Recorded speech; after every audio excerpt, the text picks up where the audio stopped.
Tere hommikust kõigile!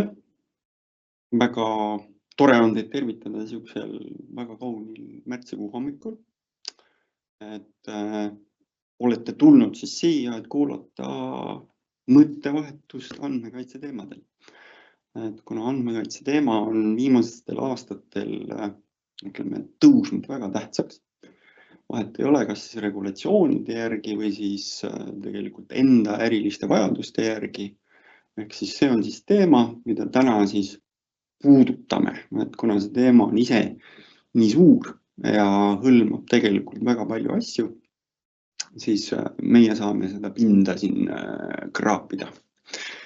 Aga enesetutvustus ka, et mina olen Priit Timpson Primendist, olen pilveteenuste arhitekt ja TPO ehk siis andmekaitse spetsialist ka, et istun kahel toolil korraga.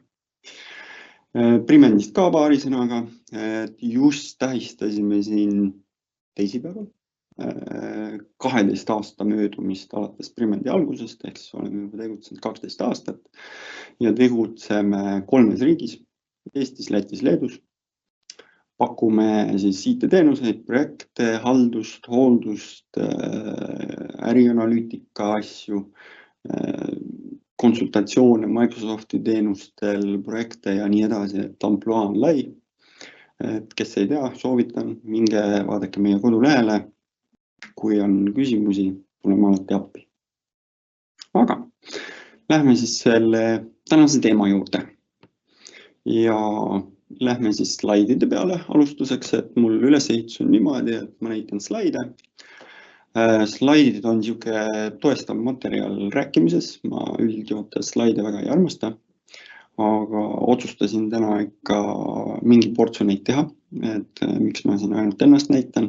Ja siis näitan ka, kuna ma ise olen Microsofti spetsialist, siis ma näitan ka seda Microsofti Purview keskkonda, mis on siis mõeldud andmekaitse jaoks. Aga nagu ma ütlesin, andmekaitse ei ole ainult mingi Purview teema, vaid see on üleüldine kõike haarav IT-halduse, regulatsioonide, reeglite ja nii edasi teema. Aga alustame siis niimoodi, et andmetest, ehk siis kuna andmed on iga organisatsiooni jaoks tegelikult väga tähtis osa, alati peale töötajaid on ju, töötajad on see kõige tähtsam osa, osavad töötajad, head töötajad on need, kes siis neid andmeid meil toodavad, kasutavad ja nemad peavad siis olema muidugi ka teadlikud, et kuidas neid käidelda. Aga selleks on meil siis vaja alustada kusagilt andmekaitse teemadega. Üldjoontes, ütleme niimoodi, 20 aastat tagasi oli on ju lihtne. Praegu on keeruline teada, et kus siis minu andmed või meie ettevõtte andmed asuvad. 20+ aastat tagasi oli hea lihtne. Kusagil oli serveriruum, väga hea, kui oli serveriruum, ei olnud koristajaga ühiselt jagatud ruum, kus tuksusid serverid siis. Ja nende serverite peal oli meil siis mingi direktori teenus, meil olid seal failid, meil olid seal andmebaasid ja siis andmebaaside jaoks siis kasutusel ka mingid rakendused. Kõik asus meie enda võrgus, piiratud, kaugtöö ei olnud üldse populaarne. Kui kasutajatele kaugelt ligipääsu tehti, siis pigem piirdus see remote desktopiga, mis olemuselt tegelikult ei olnud ju turvaline, sest enamus juhtudel, mäletan ise seda aega, kuna ma olen IT-s olnud aastast 2001, et ei olnud tegelikult piiratud isegi failide salvestamine siis sellesse masinasse, millega seda remote ühendust tehti, selleks, et siis võimaldada kasutajal vajadusel, ma ei tea, kuskilt mujalt masinast välja printida andmeid. Et meil oli, kõik oli oma majas ja siis ees oli tulemüür, seal olid reeglid, võrgupoisid ütlesid, võrguinimesed ütlesid, et meil keegi sisse ei saa ja remote'i üksikud saavad ja kogu lugu. Et siis piirdus sellega, aga kuna nüüd tänapäeval läinud see palju kirjumaks, kus andmed asuvad, et on tulnud baasteenused, SaaS-teenused, nüüd me siis peame väga hoolikalt jälgima, kus meie organisatsiooni andmed on. Ja võtan siin ühe veel webinari eesmärk ja põhiküsimus on ju ehk siis andmete asukoht, riskid, äririskid ja siis ka kaitsemeetmed. Ehk siis see ongi see, et kust üldse alustada seda teekonda andmekaitsega.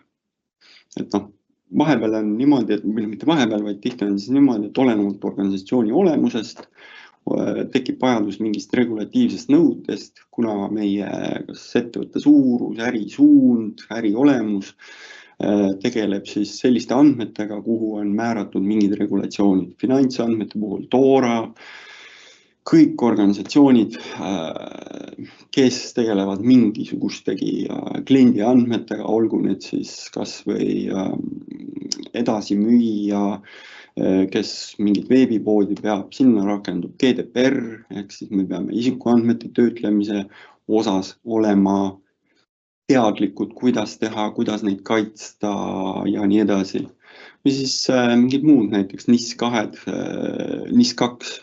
küts, kas siis mingid Euroopa Liidu või siis hoopis kohalikud mingid nõuded. Ja sama on ka niimoodi, et me peame alati mõtlema nende nõuete peale selliselt, et kui me tahame äri laiendada kuhugi riiki, et siis me peame hakkama vaatama ka nüüd selle asukoha riigi kohalike andmekaitse nõudeid selleks, et me saaks seal siis teha äri ja et see oleks turvaline. Sest olgem ausad, kui me ei tea, kus meie andmed asuvad, siis on meil neid ju väga raske kaitsta. Aga selleks, et siis seda hakata kaardistama, selleks on suur töö. Tihti on niimoodi, et suurema organisatsiooni puhul, et kes kasutab mis rakendust, olenevalt sellest jälle, kus mingid andmeid hoitakse. Tegelikult on siis vaja meil seda, et meil on vaja ära kaardistada see, et millised on need ärikriitilised andmed ja kus nad asuvad. Kas on mingisugune finantsprogrammi andmebaas kohalikus või siis hoopis kuskil SaaS-teenusena, baasteenusena, kas me haldame seda ise või siis me võtame üldse seda SaaS-teenusena, ehk siis tegelikult on keegi teenusepakkuja, kelle puhul me siis peame nüüd hakkama kontrollima seda, kuidas siis see teenusepakkuja meil neid andmeid hoiab. Kuidas võimaldab ligipääsu, kuidas võimaldab turvata seda ligipääsu. Baasteenuse puhul jääb see roll organisatsiooni osas enda kanda, aga alati peab ikkagi uurima ka baasteenuse pakkuja puhul, kas ta vastab regulatiivsetele nõuetele, et kas või näiteks toon Private Cloudi, et meie oleme ISO sertifitseeritud, mis tähendab seda, et meil on tehtud protsessid, meil on rakendatud tehnilised meetmed selleks, et siis kaitsta andmeid, need asjad, kus andmeid jooksevad, need võrgud ja nii edasi. Ja meil on paika pandud protsessid, kuidas siis füüsiliselt sinna ligi pääseb ja paika pandud protsessid, kuidas siis andmetele mitte füüsiliselt ligi pääseb, sest enamus juhtudel tänapäeval ka füüsilist andmete ligipääsu toimub väga harva, ehk siis keegi läheb otse sinna serveri juurde. Et ehk siis me peame need asukohad ära kaardistama, siis me peame teadma tegelikult kõiki neid sidusasukohti. Mis tähendab seda, et näiteks mõtleme, et meil on marketingi osakond, kes saadab uudiskirja, kes saadab mingeid pakkumisi, webinarikutseid, et siis tegelikult see keskkond, mida kasutatakse selleks, seal ju hoitakse klientide andmetest siis nimi, emaili aadress, võimalik, et äkki ka telefoninumber, et siis on see, et see on tegelikult siis läheb sinna andmekaitse GDPR-i alla, ehk siis me peame neid andmeid jälle kaitsma. Meil peab olema see kirjeldatud, meil peavad olema tehtud sellega kaasnevad protsessid, kes sinna ligi saavad, millised on need viisid, kuidas neid andmeid kasutatakse, andmete kasutuse auditeerimine ja nii edasi. Et siit me läheme, et põhimõtteliselt me hargneme laiali, ehk siis me peame teadma kõik need asukohad, kus andmeid hoitakse. alles siis me saame minna edasi järgmise sammuni, mis on andmekaitses siis väga oluline osa. Kõikide nende andmeasukohtade puhul on siis seesama, et meil kõik see asukohad, siis on protsessi sees tulevad seal veel kõik need riskide, ligipääsude ja nii edasi, aga tollest räägime natuke hiljem, et kui me lähme nagu loogilist rada pidi, et me hakkame andmekaitsega pihta, siis on kõigepealt see meie andmeasukohad. Kui me kasutame palju mingi Microsofti teenuseid, saame kasutada ka siis maa-ala skännerid, et kui meil on veel liigume siit ühe slaidiga, see andmekaitse on kriitiline, on ju. Liigume siit edasi, ehk siis me peame teadma, kus andmed on, siis kui me teame, kus andmed on, siis on meil vaja teada, millised andmed seal on. Ja seda on vaja siis selleks, et kategoriseerida neid andmeid, klassifitseerida. Sest selle järgi hakkame me siis ära määrama selle, et mis on siis näiteks ärikriitilisemad andmed ja millele peaks siis rakenduma, millised siis turvalisusnõuded, mida me tehniliste meetmetega ja regulatiivsete meetmetega hakkame siis rakendama nendele andmetele ja või andmeasukohtadele. Ehk siis näiteks väga populaarne on siis, et hübriidkeskkonnad on, et meil on näiteks ka veel mingi kohalik failiserver kasutusel, siis me peame ju arvestama ka seda, et okei, meil asuvad seal failiserveris need andmed, aga me peaks siis teadma, et mis andmed seal on. Siis me kasutame skännerit, näiteks Purview skännerit, millega me siis vaatame üle, mis andmed seal asuvad. Eks edasi läheb juba asi keerulisemaks, et sellest räägime natuke hiljem, ehk siis kui on juba igasugused need kolmanda osapoole veel andmebaasid, asjad, et kuidas me siis seda kõike hakkame jälle kokku tooma, et neid andmeid kaitsta. Aga meie need esimesed postulaadid, ehk siis seesama, kus andmed asuvad ja mis iseloomuga andmed on, ehk siis klassifitseerime. Ja see on siis puhtalt juba tegelikult äripoole projekt on. Kuna tegemist on suure äririskiga, kui andmed lekivad, on võimalik saada suurt mainekahju ja võimalik ka varalist kahju suurt saada. Et kui, ma ei tea, tuleb andmekaitse inspektsioon, teeb meile trahvi, ei ole väga tore. Toome siin näite, et Eesti lähiajaloost 2024-2025 oli siis kõige suurem andmete leke oli siis ühe apteegiketi andmebaasist toimunud andmete leke. Seal kokku oli siis 750 000 jagu siis seotud isikutega andmeid, mis siis lekkisid. Sellest oli siis näiteks 400 000 olid e-maili aadressid, 60 000 olid kodused aadressid, 30 000 kanti oli telefoninumbreid ja siis 43 miljonit kirjed siis ostude kohta. Et ostude puhul küll õnneks oli see, et ei olnud siis retseptiravimid, aga ikkagi käsimüügiravimid. Ehk siis tegelikult need andmed, mis lekkisid, need siis juba annavad mingit profiili inimeste kohta. Meile kellelegi ei meeldi, et ma ei tea, keegi kuskil näeb ära, et ma käin kogu aeg ostmas apteegist mingit rohtu, mis ei ole küll retseptiga, aga võib-olla tekitaks ebamugavust, kui teised isikud seda teavad. Või siis on see, et see annab meile siis kellegile mingisuguse hoova jälle, kuidas paremini teha mingeid õngitsusi, kas või neid samu petukõnesid, et kuidas siis isikut paremini profileerida ja kuidas tema käest siis paremini raha välja petta. Kuna kui keegi helistab sulle, on väga teadlik sinu kohta, siis sul tekib seda suurem usaldus selliste andmete pealt. Siuke huvitav asi veel, et eile just vaatasin Ringvaadet, et seal oli üks Eesti väga näitleja Tambet Tuisk, kes siis tegelikult ise on osalenud ka nendes videodes, et ära hoida neid petukõnesid.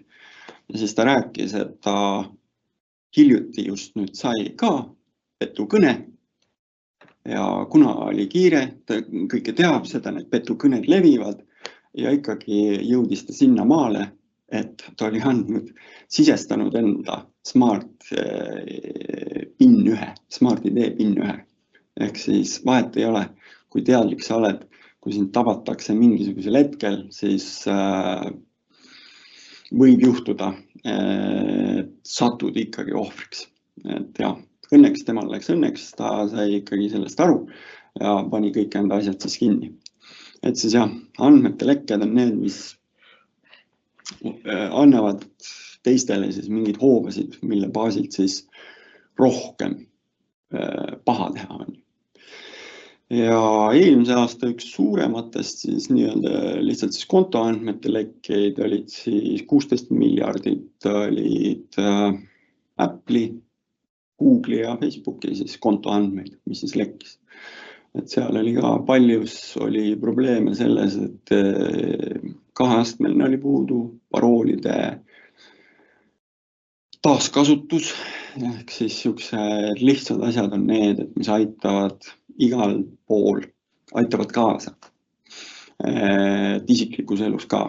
Et organisatsioonide puhul, ütleme niimoodi, et tänapäeval tegelikult enam ainult kaheastmelisest autentimisest ei piisa. Ehk siis siin on vaja rohkem ja täiendavaid meetmeid.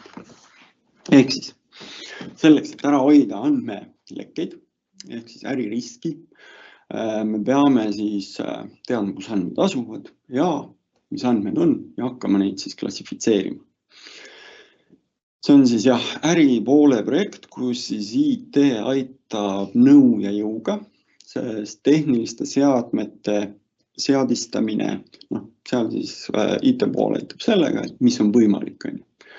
Sest arvestades seda, kus kõikides kohtades võivad andmed asuda, siis maailmas kahjuks ei ole sellist toodet, mis sul kõik selle ära kataks. Ehk siis siin on lõppkokkuvõttes tulebki hakata pusletükke kokku panema sellest, kuidas neid andmeid siis kaitsta. Nii. Ja muidugi seesama jah, et riskid veel riskidest, ehk siis seesama meie, et me saame nüüd on ju väga mugavalt teha igal pool tööd, meie andmed asuvad igal pool. Ehk siis need riskid ongi need, mis meil selle andmekaitse poole teevad siis hästi raskeks.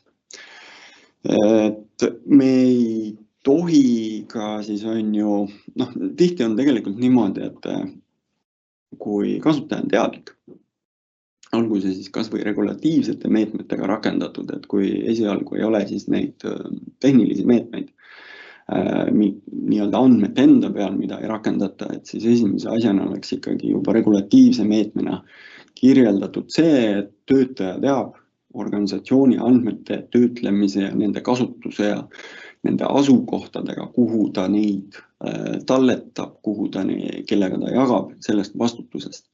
Et siis see töötaja vastutus on alati olemas, olenemata tehnilistest nõuetest, aga see peab olema siis kõik regulatiivse meetmena kirjeldatud organisatsiooni sisekorra eeskirjad, tööle tulemise eeskirjad ja nii edasi. See peab olema kirjeldatud, sest alati, nagu öeldud, nagu see ütlus on, et kõik, mis ei ole keelatud, on lubatud või siis, mis ei ole reguleeritud, on lubatud, et siuke jätab sellise vaba tõlgendamise küsimuse. Aga tihti jah, andmelekete põhjuseks on ikkagi inimene, et kas see siis on kogemata, enamus juhtudel on pigem on õnneks kogemata, aga seal siis ongi see, et kas siis puudub teadlikkus või siis ei ole piisavalt rakendatud tehnilisi meetmeid või siis nende kahe asja koosmõjul. Ehk siis nii, riskid. Nendest siis rääkisime, eks need riske on tegelikult palju rohkem, on ju. Pärastpoole räägime ka sellest, et pahatahtlik töötaja, lahku töötaja sellest riskist, aga see, et kui me teame, kus andmed on, me oleme need klassifitseerinud, siis on need 2 esimest sammu on meil tehtud ja siis me hakkame tehnilisi lahendusi nendele välja mõtlema. Ehk siis klassifikatsioon on see sama, siis mõtleme siis kui ka tundlikkusest. Ehk siis me peame hakkama, ja küll, mul on tegelikult eraldi slaid, mul siin natuke mõte jookseb teist rada pidi, on ju. Klassifikatsioon on väga oluline selleks, et me määrame siis ära ju selle järgi, et kes kuhu ligi saab tegelikult lõppkokkuvõttes. Vanasti oligi siis see, et meil failiserver ja seal me siis määrasime ACL-id kataloogidele, dokumentidele. Suurepärane oli see, et kui see jäi gruppide põhiseks, mis lihtsustas siis lahkuva töötaja eemaldamist. Keerulisem oli see, et alati tuli erandeid ja pandi siis otse kedagi isikuliselt, mis siis lõpuks tekitas siukse meeletu kaose, et hiljem nagu neid õiguseid ära võtta, neid kontrollida, et siuke 3 peaga lohe, et 1 pea raiud ja tuleb jälle 2 tükki juurde. Aga Microsoft, mis siis pakub meile, et Microsoft ise pakub meile tegelikult siukest suurepärast lahendust selleks, et siis kaitsta andmeid, mis siis kätkeb ennast ligipääsu, identiteeti, seadmete, kõike selle haldust. Ütleme nii, et ei ole täiuslik. Ma ütlesin, et ükski asi ei ole täiuslik, mis võimaldaks meil 100% organisatsioonis kõik erinevad andmeasukohad ära kaitsta. Ehk siis seal me peame lihtsalt hakkama seda strateegiat paika panema, et kuidas me siis kaitseme ja täidame neid tühimikke, et näiteks, et kui me ei saa siis krüpteerida andmeühikut ennast, et kuidas me siis täidame seda tühimikku läbi selle, et ligipääsuga, asukohaga, seadmega. Et sellest räägime natuke hiljem. Nii, aga Microsoft Purview ise siis, mis on mõeldud, ongi siis Microsofti tööriist selleks, et siis andmekaitsega tegeleda, saada ülevaadet andmete liikumisest, rakendada siis reegleid ja meetmeid, klassifikatsioone andmetele ja klassifikatsiooni põhjal siis ligipääse, B liikuvuse reegleid, millega me siis takistame nende andmete liikumist organisatsioonist välja. Ehk siis alati kõige parem on see, et kui me jõuame sinna maale, et me suudame rakendada siis automaatsed meetmed, on suurepärane.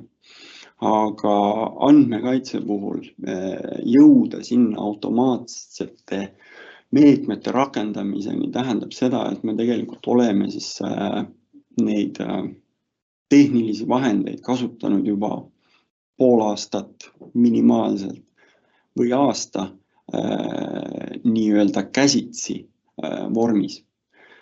Ehk siis, mis see tähendab? Ma tegelikult jagan nüüd korraga hoopis, läheme Microsoft Purview'sse, võtame selle keskkonna ise ette. Meil on siin demo keskkond. Litsentsi puhul peab ka siis on ju mõtlema, et iga litsentsiga ei kaasne seda andmekaitse teemat, Microsofti Purview'd. See läheb siis niimoodi, et Basicus standardis põhimõtteliselt ei ole meil midagi. Business Premiumist hakkab juba pihta, seal on meil võimalik andmeid klassifitseerida käsitsi. Seal on meil võimalik rakendada ka data loss prevention poliitikaid, mis oma olemuselt tähendab siis seda, et me andmete olemustel määrame mingisugused reeglid, kas siis neid andmeid ei tohi majast välja jagada, neid ei tohi meiliga saata, et annab meile alerti, kui keegi neid andmeid saadab, et on olemas asju. Aga muidugi kõige parem annab ikkagi E5, kas siis add-onina Microsoft Business Premiumile. Ja nüüd on see Purview Suite on nimi, et enne oli siis E5 Purview add-on, nüüd on Purview Suite, et natuke siuke jälle nimemuudatust ka. Et see iseenesest hinnaskaalas on seal 11 €, aga annab siis väga palju asju juurde andmekaitse osas. Et see Purview portaal, ütleme siis niimoodi, et kõigepealt on siis see, et kui me teame, kus andmeasukohad on, kui me kasutame väga paljuski Microsofti teenuseid, siis see lihtsustab meie elu. Me kasutame siis näiteks Microsoftiga hübriidi, meil on Active Directory, meil on failiserverid, ikkagi meil on lihtne, et me saame kasutada Purview agenti, mis skännib meil kohalikus asuvaid andmeid ja vastavalt sellele, kus me siis oleme ära määranud enda need tundlikud andmed, siis sellele ta annab meile selle info vastu, et kus meil asub neid tundlikke andmeid. Ta võimaldab meil ka neid markeerida, aga siis kohalikus markeerimine ei ole nii granulaarne, kui on seda siis näiteks Microsofti pilveteenustes, et vaatab näiteks dokumenti sisse, leiab mingid märksõnad ja selle baasilt siis juba tehakse otsus, et see vastab sellele klassifikatsioonile, sellest klassifikatsioonist tulenevalt tuleb siis sensitivity label. Et lähme kõigepealt, võtame siis classifiers. Võtame see kõige lihtsam osa, sensitive information types. Näiteks siis meil on GDPR andmed, otsime siit Estonia, need on siis eelseadistatud juba eelseadistatud sensitivity andmed, mis on siin olemas Eesti kohta, regexiga, lubade number, dokumendi numbrid ja isikukood, ja ka siis füüsiline aadress. Füüsiline aadress on,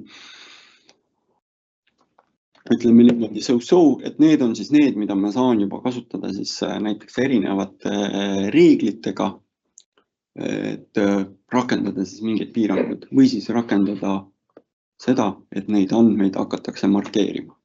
Teeme ühe lihtsa näite. Teeme ise ühe tundliku informatsiooni tüübi.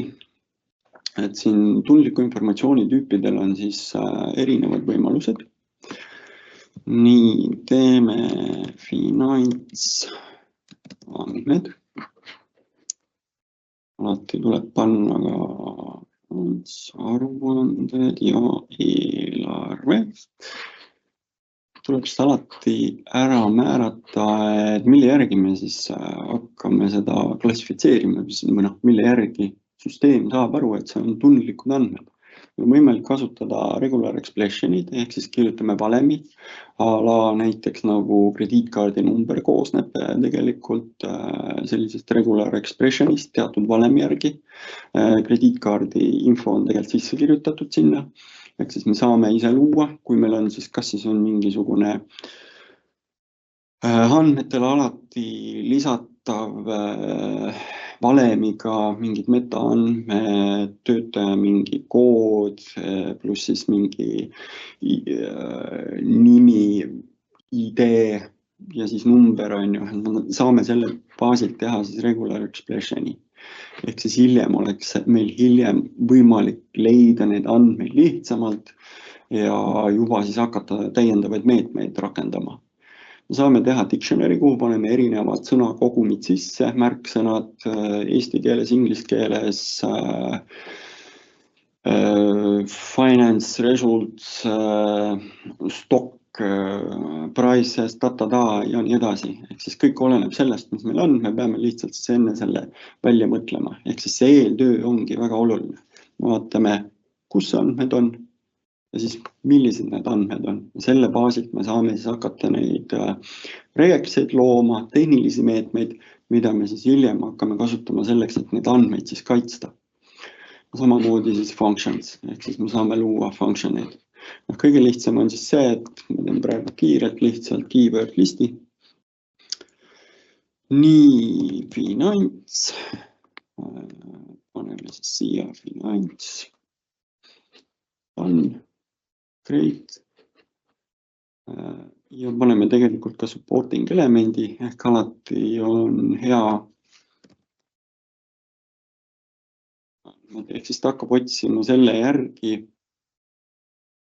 dokumentidest, e-kirjadest, Teamsi vestlustest. Teamsi vestluste jaoks on jälle vaja siis meil E5 litsentsi.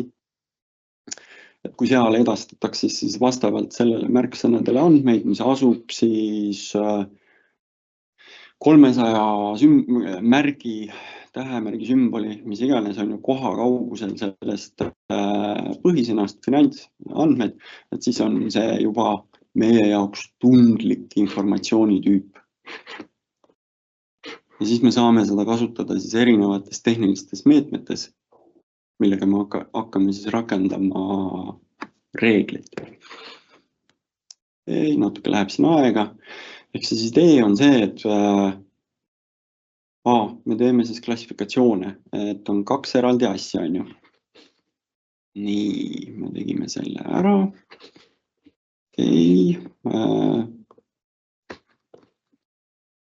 Ehk siis see on meil loodud. Nüüd me saame siis teha siin näiteks data loss prevention poliitika selle kohta, kus me siis määrame mingisuguse piirangu. Okei, tuleb ikka väike. Nii, application device, siin on ka jälle eraldi template, mida saab kasutada. Mina teen custom policy, tahan kõik ise määrata, panen siia. DLP. Panen alati korraliku sisu kirjelduse, sest alati teised isikud peaks seda teadma.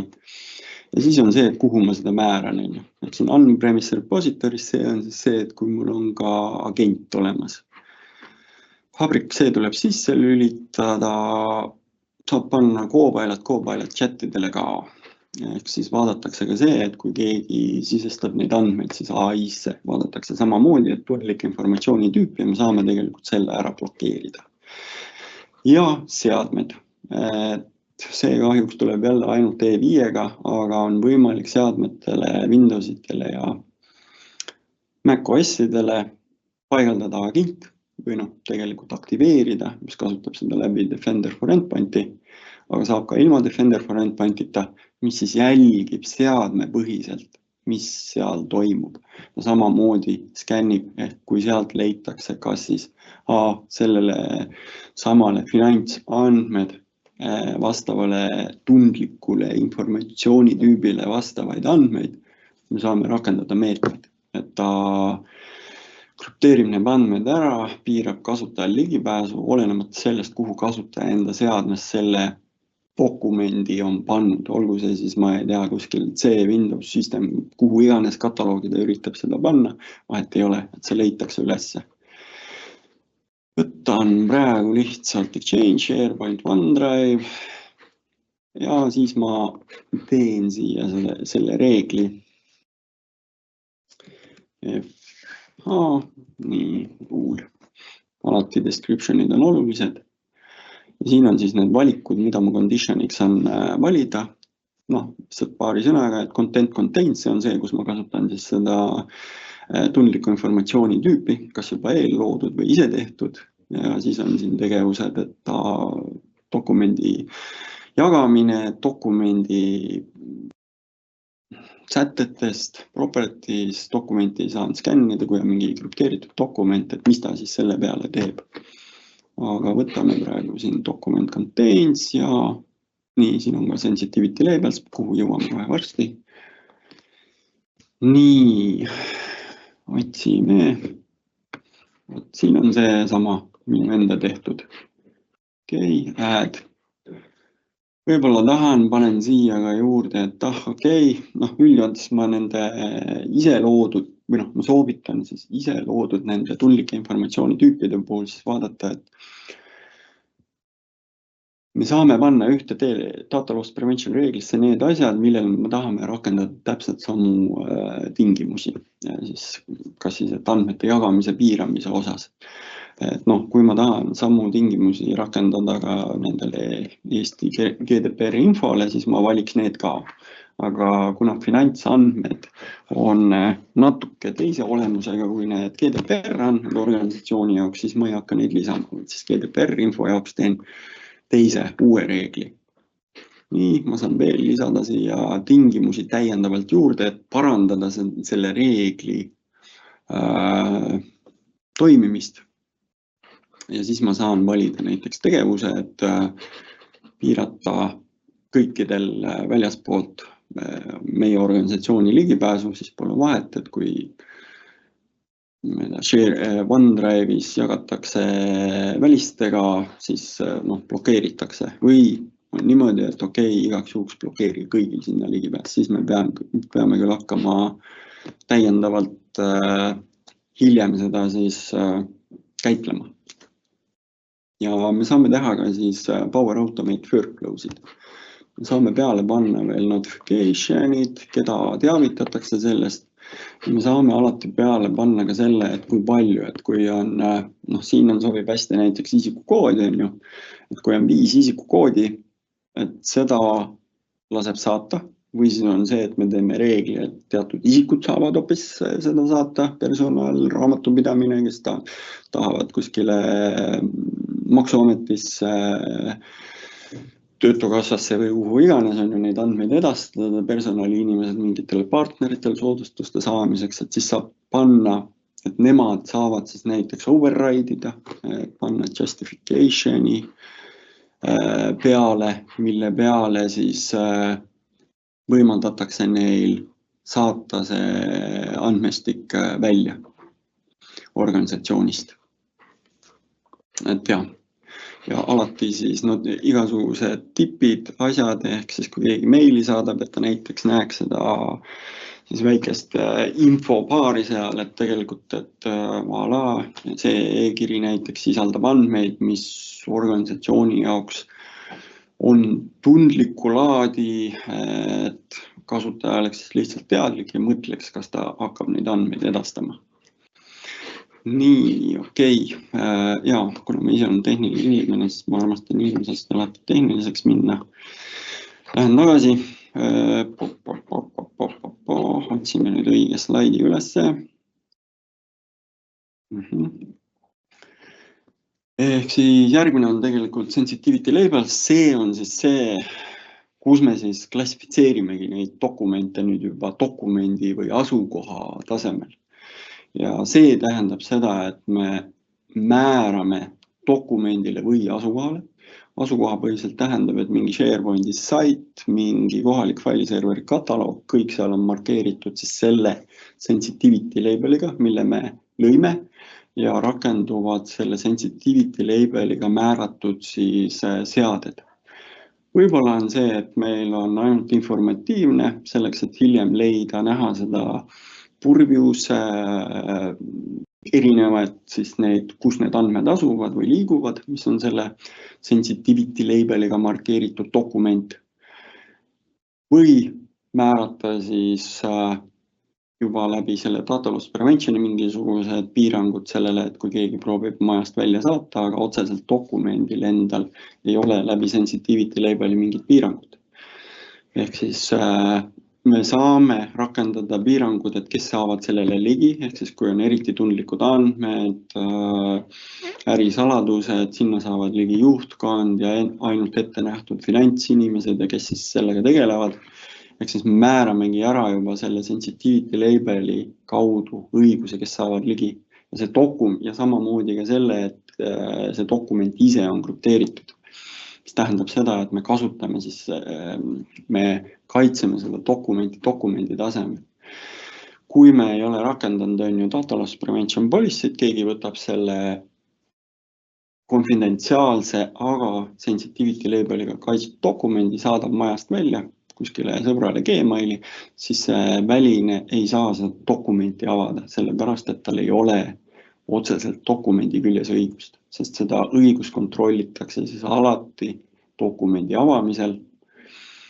Ja on võimalik ka määrata seda, et kas offline'is on lubatud dokumenti avada, et seda siis pigem ei lubaks Aga siin ongi see, et selleks, et need tehnilisi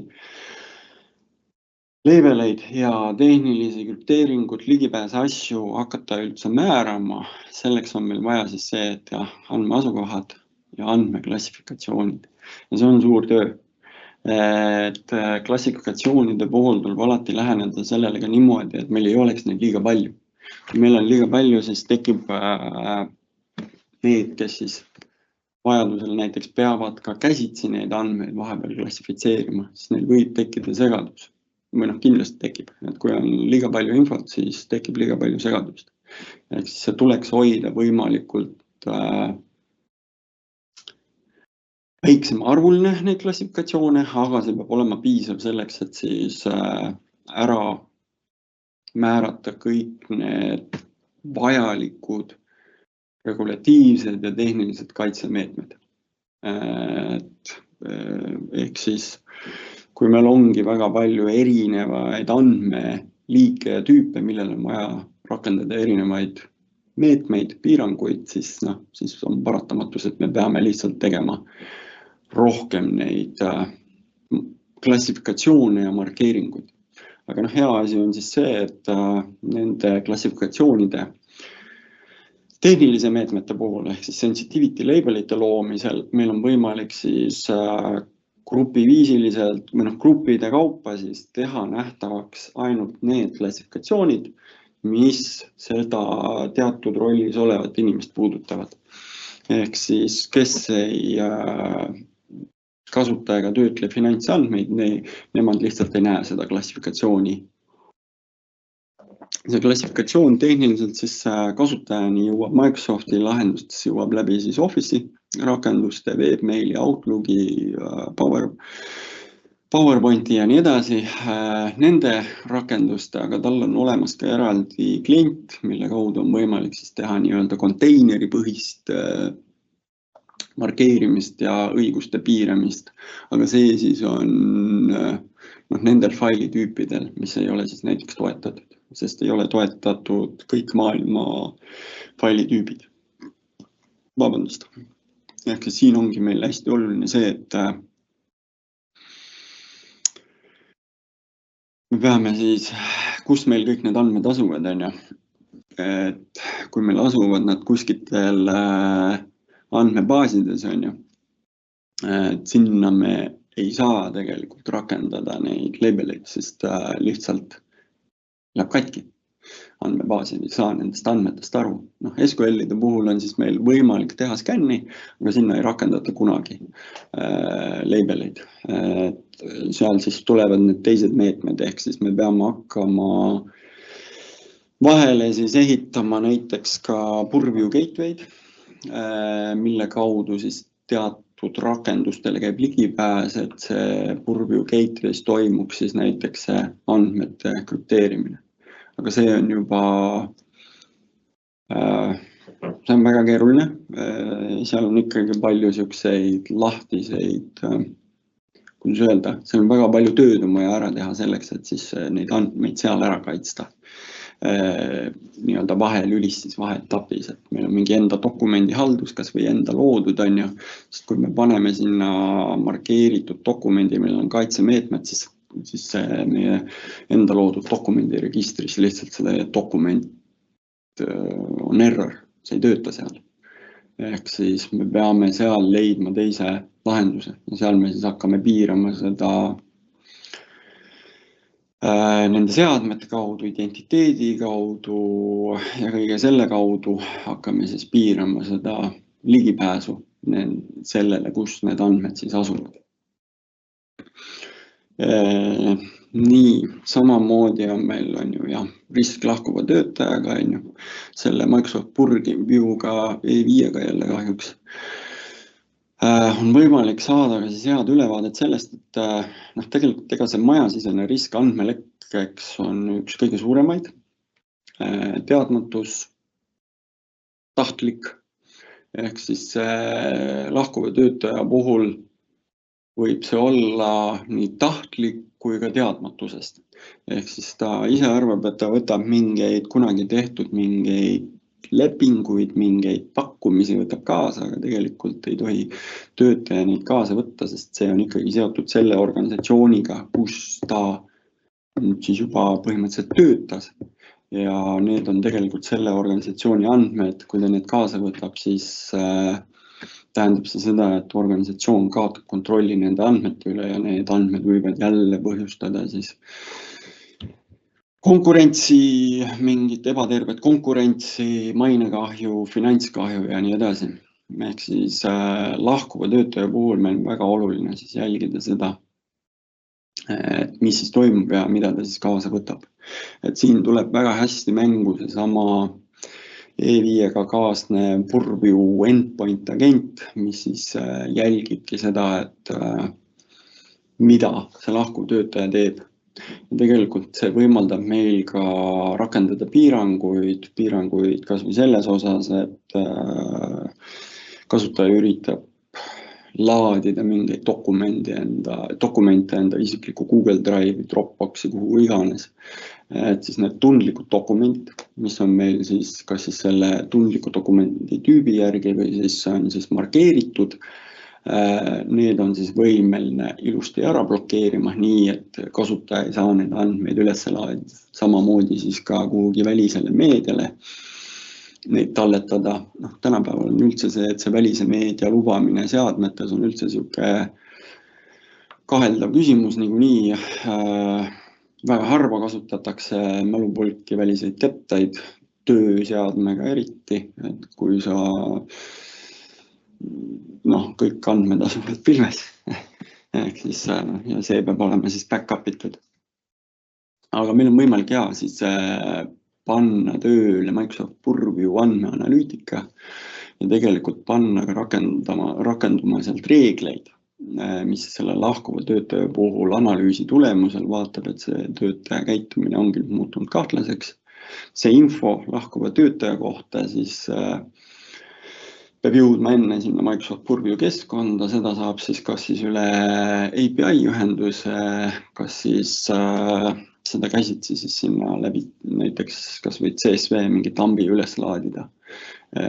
Siis on see niikuinii on andmete monitoorimine insider riski puhul ka teiste kasutajate puhul, aga lihtsalt ta siis hakkab seda põhjalikumalt jälgima ja on lihtsam siis teha seda lahkuva või lahkunud töötaja nii-öelda järelkontrolli selles osas, et kas ta siis võttis meil mingid andmed kaasa või ei võtnud. See on väga oluline ja kasulik. Nii, läksin natuke, tulen nüüd suuremasse pilti tagasi, et see andmekaitse osas. Me peame siis vaatama kõike tegelikult nagu tervikut. Andmed on meil seal tuuma keskel ja seal ümber on siis see ring või layerid, mida meie peame siis täiendama, et see tuum oleks võimalikult hästi kaitstud. Et see, kui me hakkame rakendama andmetele juba andme enda peal andmekaitsemeetmeid, nagu siis seesama sensitivity labeling, millega me rakendame ka krüpteerimise piirangud dokumendi tasemel, see ainult parandab meil seda andmekaitset.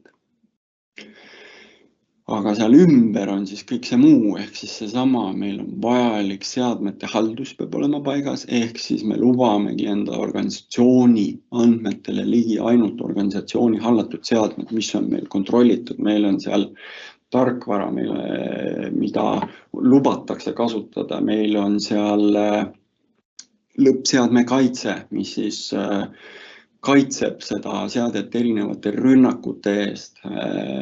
Meil on seal rakendatud õiguste piirangud, et keegi ei ole kohalikus admin. Ehk siis me tegelikult näeme, mis seal seadmes toimub. Identiteedi puhul siis et kaheastmeline autentimine on juba see, mis on see vaikimisi, peaks olema lihtsalt on see vaikimisi asi, mis on olemas.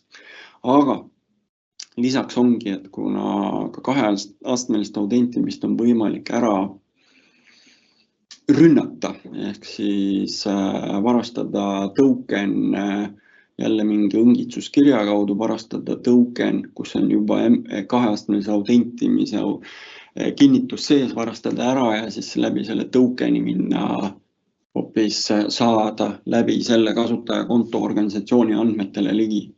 Ehk siis meil peabki olema siis see, et meil on see näiteks conditional access'i puhul on see sama token'i kaitse, siis on see, et ta vaatab, et meil on alati ka hallatud seade, meil on kaitstud seade, meil on kontrollitud seade. Et need peavad meil kõik paigas olema.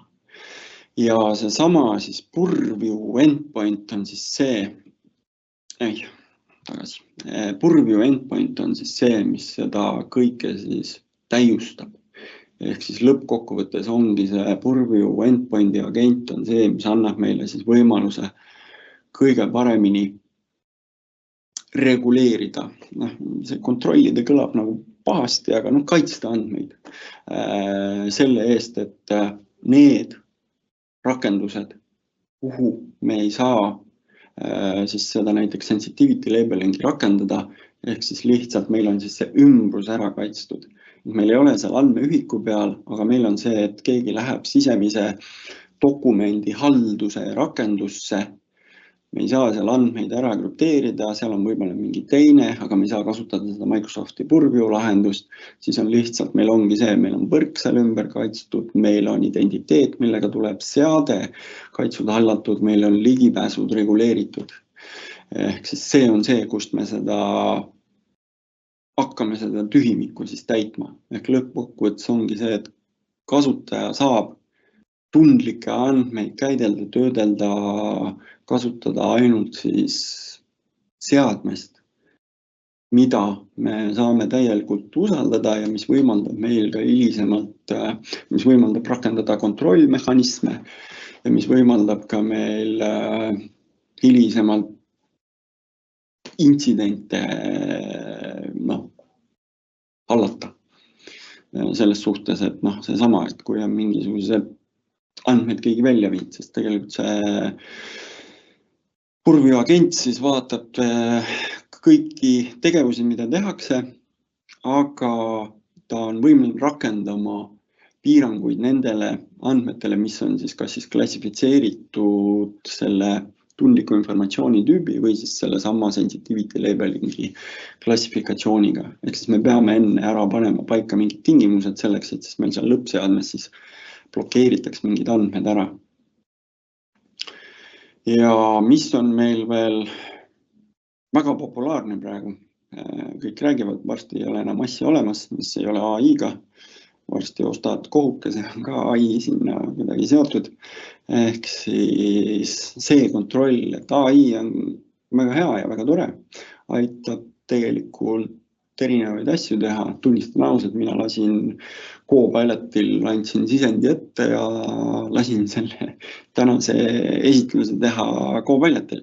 Ehk siis miks ma siin vean ja lohistan ja teen seda ise, AI teeb ära.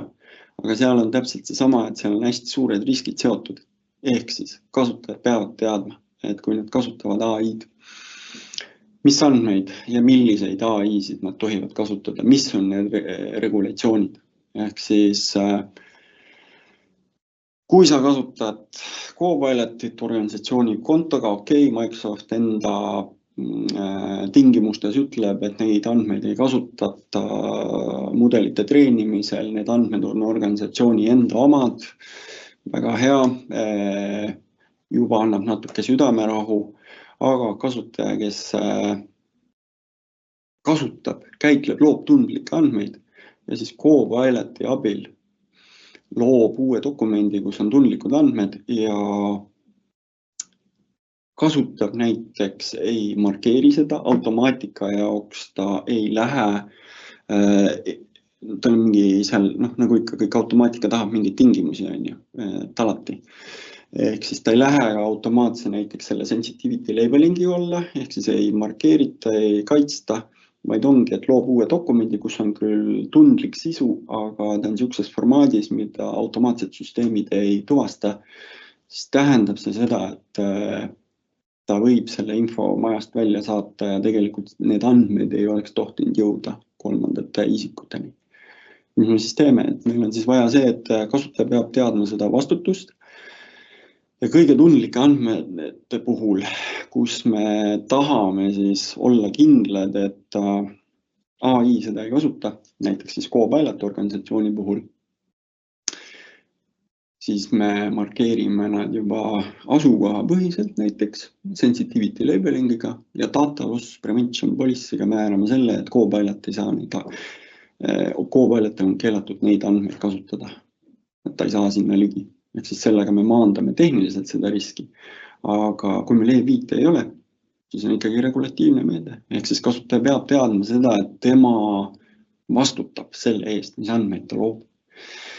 Ja see sama E5 puhul on jälle on ju see DLP purvju agent masinas, mis tegelikult võimaldab meil siis ka seda, et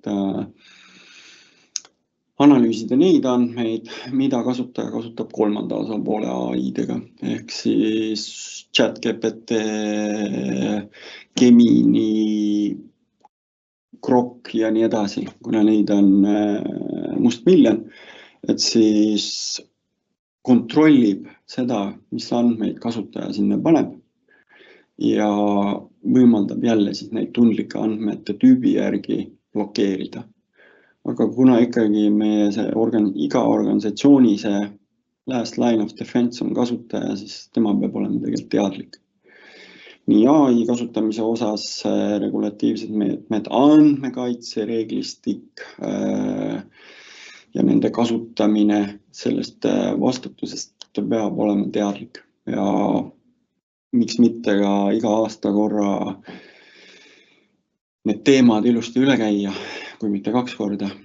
Ehk siis on juba see sama küberturvalisuse üldine on ju mingi koolitus, aga ka andmekaitse osas. Kasutajad oleks teadlikud seda, et milliseid andmeid organisatsioonis kasutatakse, kuidas neid kaitsta. Ja muidugi meil on alati ka tore see, et meil on ju palju partnerid, keda me tahame ka ligi lasta ja siis on see, et kuidas me seda kontrolli omame siis seda partnerite puhul. Et kui on eriti tundlikud andmed, Microsofti puhul on hästi hea lihtne. Jälle maksab eraldi raha, aga võimalik teha meil näiteks Windows 365 masin, mille me anname kasutajale, ehk siis sellele välisele partnerile.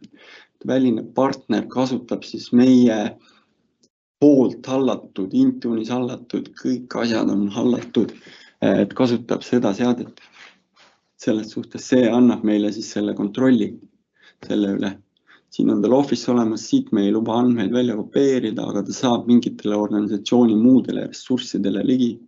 Jälle üks viis, kuidas parandada siis seda, et piirata seda siis andmete ligipääsu osa. Nii, aga võtame kokku natukene liiga palju erinevate nurkadelt, aga võtame kokku, et andmekaitse puhul. Kes on juba teekonda alustanud, mingi regulatiivne meede nõuab, väga hea. Teekond on pikk ja väljakutsuv. Kõigepealt siis tuleb üle vaadata, et üldjoontes IT turvalisuse poole peal on juba väga hästi organisatsioonides. Lõppseadmekaitsed, identiteedikaitsed, seadmehaldused, et nüüd siis andmekaitse poole peal ongi see, et kus andmed asuvad, nende klassifitseerimine. Klassifikatsioonide baasilt siis piirangute määramine ja siis juba nende tehniliste piirangute testima asumine. Ütleme niimoodi, et organisatsioon 50 inimest pluss, võimalik seal, kes on tegutsenud 10 aastat, kui me tahame saavutada seda ideaalset andmekaitset, mida kunagi ei saa, aga vähemalt võimalikult head, siis protsess võib täiesti vabalt võtta aasta, et saada see analüüs, korrektüürid, testid, asjad paika ja siis sealt on see juba tegelikult pidev ja jätkuv töö. Et mida suurem organisatsioon, seda keerulisem. Aga nagu ma ütlesin, siis andmekaitse on siis see tegelikult äripoole teema, mis tähendab seda, et äripool on see, kes peab andma meile selle sisendi, kes peab olema see, kes tegelikult saab aru, toob siis ülejäänud vajalikud lülid laua taha. Kõik need, kes siis dokumente loovad, siis on tegelikult IT peab olema, on ju.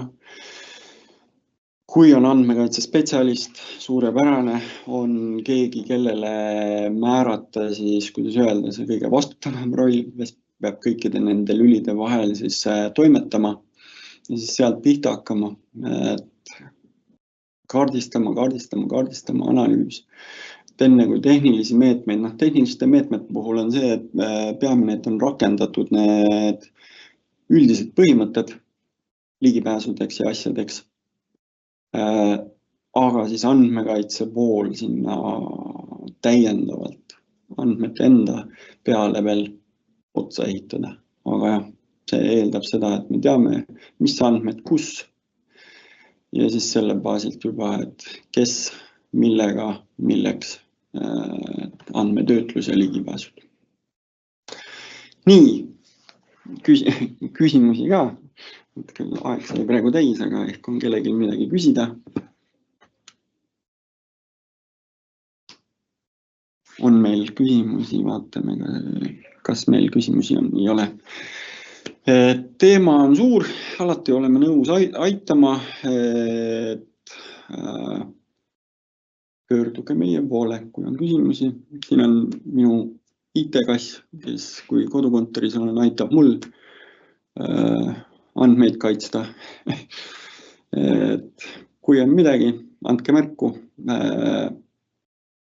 mõtleme lahendused välja, aitame planeerida, aga andmekaitse teema on see, et mida ei ole võimalik väljast sisse osta täies mahus. See on ainult konsulteeriv, tehnilised meetmed. Organisatsioon ise peab väga palju selleks ka sisemist ressurssi kulutama, et see kõik korda ja tööle saada. Aga tänan teid ja ilusat kevade jätku.